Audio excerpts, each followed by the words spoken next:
a huge red spot suddenly developed on her side, and she is expelling a great portion of herself.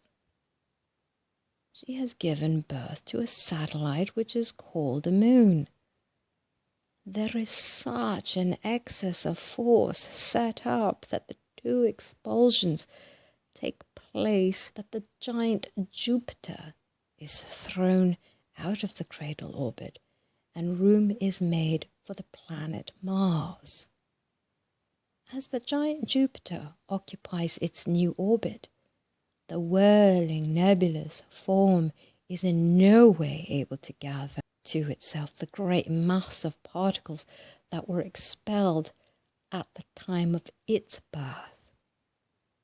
These particles were so far flung that they came within the influence of Neptune, Uranus, Saturn, and Mars, but being of a different polarity, they could not be assimilated by those planets. They became separate asteroids without planetary polarity. Thus, they cannot take their place as planets and rotate in order and unison around the central sun. Consequently, they fly into space as vast swarms of meteors with no rhythm of movement, speeding with fearful velocity to collide with and embed themselves in the surface of other planets, or to be torn to pieces through the impact of collision.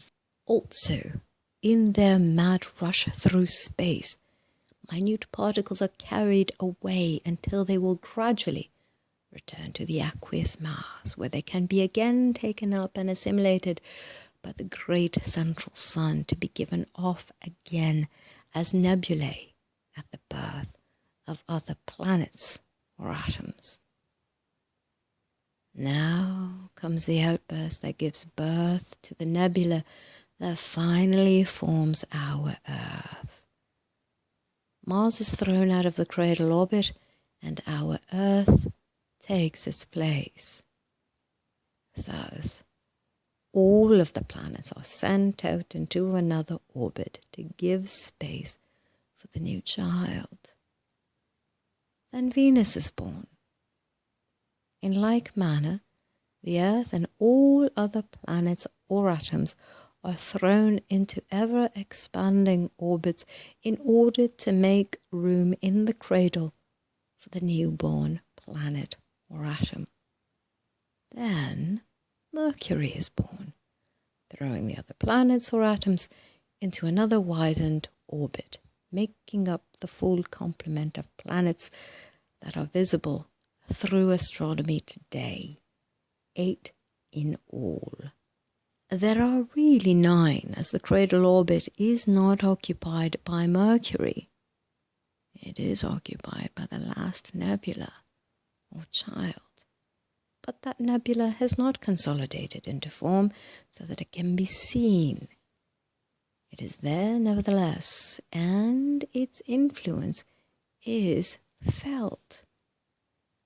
Thus, the universe that our Earth is a part of contains 9 planets or atoms with their 9 orbits, which they follow in mathematical precision around the central sun or nucleus.